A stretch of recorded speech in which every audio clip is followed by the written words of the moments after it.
కావడానికి అదొక జెడ్పీటీసీ స్థానం, కానీ అది పులివెందులలో ఉండడంతో ప్రాధాన్యం సంతరించుకుంది. జగన్ ఇలాకాలో సత్తా చాటాలని పట్టుదలతో ఉంది అధికార పక్షం. అయితే పట్టు నిలుపుకోవడానికి వైసీపీ ప్రయత్నిస్తోంది. దీంతో లోక్సభ, అసెంబ్లీ ఎన్నికలను మించిపోతోంది అక్కడ జరుగుతున్న హైడ్రామా. కడప జిల్లా పులివెందుల జెడ్పీటీసీ స్థానానికి జరుగుతున్న ఉప ఎన్నిక పొలిటికల్ సర్కిల్స్లో హాట్ టాపిక్గా మారింది. అక్కడ ఏం జరగబోతోందనే చర్చ జోరుగా సాగుతోంది. జగన్ సొంత గడ్డలో జెండా పాతుతామంటోంది టీడీపీ. పంతాలు పట్టింపులు పెరిగాయి. ఆరోపణలు ప్రత్యారోపణల స్థాయి దాటింది. ఫ్లెక్సీలు చించుకునే స్థాయి నుంచి ప్రత్యక్ష దాడుల వరకు వెళ్ళింది పరిస్థితి. రిగ్గింగ్ ఆరోపణల నుంచి పోలింగ్ కేంద్రాల మార్పు వంటి పరిణామాలకు దారితీస్తోంది. ఉమ్మడి కడప జిల్లాలో 50 జెడ్పీటీసీ స్థానాలున్నాయి. 2020లో జరిగిన స్థానిక సంస్థల ఎన్నికల్లో వైసీపీ 49 స్థానాలను సొంతం చేసుకుంది. అట్లూరు స్థానంలో టీడీపీ గెలుపొందింది. తర్వాత జరిగిన రాజకీయ పరిణామాల్లో భాగంగా 8 మంది జెడ్పీటీసీలు టీడీపీలో చేరారు. ఒంటిమిట్ట జెడ్పీటీసీగా గెలిచి జెడ్పీ చైర్మన్గా పనిచేసిన ఆకేపాటి అమర్నాథ్ రెడ్డి రాజంపేట ఎమ్మెల్యేగా గెలిచారు. దీంతో జెడ్పీటీసీ స్థానం ఖాళీ అయింది. మహేశ్వర్ రెడ్డి అకాల మరణం కారణంగా పులివెందుల జెడ్పీటీసీ స్థానం ఖాళీగా ఉంది. దీంతో ఈ 2 స్థానాలకు ఉప ఎన్నిక జరుగుతుంది. అయితే పులివెందుల జెడ్పీటీసీ స్థానంపై టీడీపీ, వైసీపీ పట్టుదలగా ఉన్నాయి. మహేశ్వర్ రెడ్డి తనయుడు హేమంత్ రెడ్డినే తమ అభ్యర్థిగా బరిలోకి దింపింది వైసీపీ. ఇక టీడీపీ నుంచి బీటెక్ రవి సతీమణి లతారెడ్డి బరిలోకి దిగారు. పులివెందులలో గెలిచి తీరాలని కడప జిల్లా నేతలకు దిశానిర్దేశం చేశారు టీడీపీ అధినేత చంద్రబాబు నాయుడు. దీంతో ఆ పార్టీ వర్గాలు ఈ ఎన్నికను ప్రతిష్టాత్మకంగా తీసుకున్నాయి. దీంతో టీడీపీ, వైసీపీ మధ్య పోరు నువ్వా నేనా అన్నట్లుంది. క్రిమినల్గా ఉన్నటువంటి కాకాని గోవర్ధన్ రెడ్డి గారిని పరామర్శించడానికి వెళ్తాడా? వాళ్ళందరూ నేరారోపణ చేయబడిన వ్యక్తులే తప్ప నేరస్తులు కాదని కనీస ఇంగిత జ్ఞానాన్ని మీరు కోల్పోతున్నారనే విషయాన్ని కూడా ఈ సందర్భంగా అలా అనేవాళ్ళు. ఎవరైతే ప్రసన్న కుమార్ రెడ్డి గారిని పరామర్శించడానికి వెళ్ళటానికి జగన్మోహన్ రెడ్డి గారికి అర్హత లేదనేటువంటి వ్యక్తులకు చెప్తున్నా, మీకు ఆ పరిజ్ఞానం లేదు, మీకు ఆ విశాల హృదయం లేదు. జైల్లో ఉన్నవాడల్లా నేరస్తులు అనుకుంటున్నారు, కేసు పెట్టిన వాడల్లా నేరస్తులు అనుకుంటున్నారు. నేరారోపణ చేయబడిన వారే తప్ప వారు నేరస్తులు కాదనేటటువంటి కనీస జ్ఞానాన్ని మీరు తెలుసుకోండి. ఆ లెక్కకు వస్తే చంద్రబాబే పెద్ద ఎరగాడు.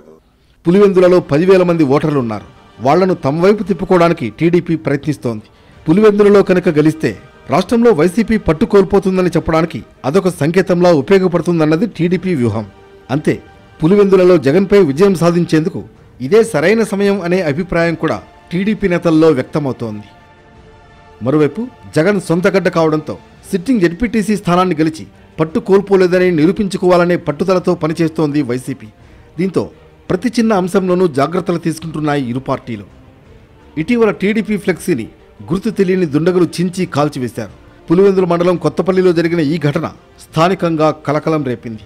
అది వైసీపీ కార్యకర్తల పనే అంటూ టీడీపీ శ్రేణులు చేస్తున్న ఆరోపణలతో స్థానికంగా వాతావరణం వేడెక్కింది.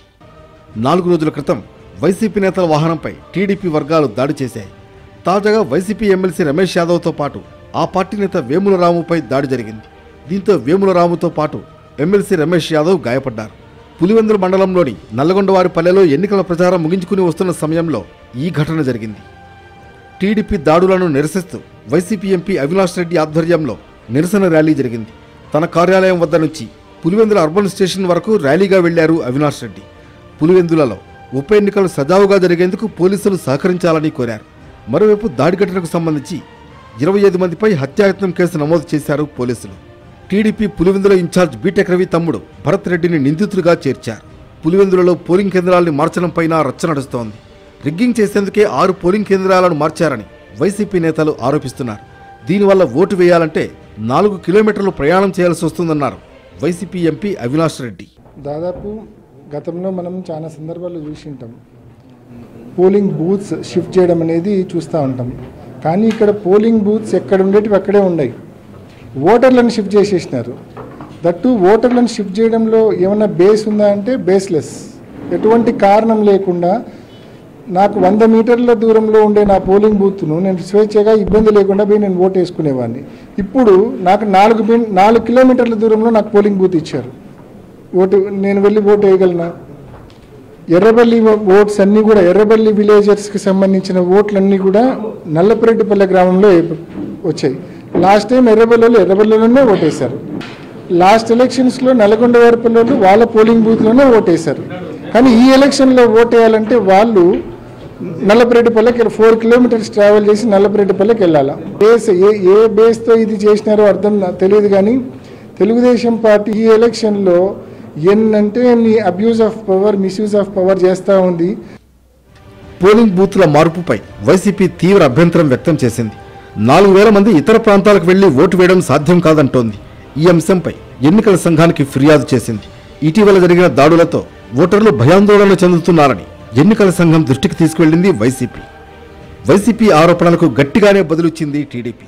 పోలీసుల్ని అడ్డం పెట్టుకుని రాజకీయం చేయాల్సిన అవసరం తమకు లేదని మంత్రి సవిత అన్నారు. గత ప్రభుత్వంలో ఎన్నికలు ఎలా జరిగాయో అందరికీ తెలుసన్నారామె. చంద్రబాబు చేస్తున్న అభివృద్ధి పనులను చూసి ప్రజలు సహకరిస్తున్నట్లు తెలిపారామె. అధికారంలోకి వచ్చిన తర్వాత కులాలకు, మతాలకు, ప్రాంతాలకు అతీతంగా ఈరోజు రాష్ట్రం అభివృద్ధి జరుగుతోంది. మరి అందరికీ కనపడింది.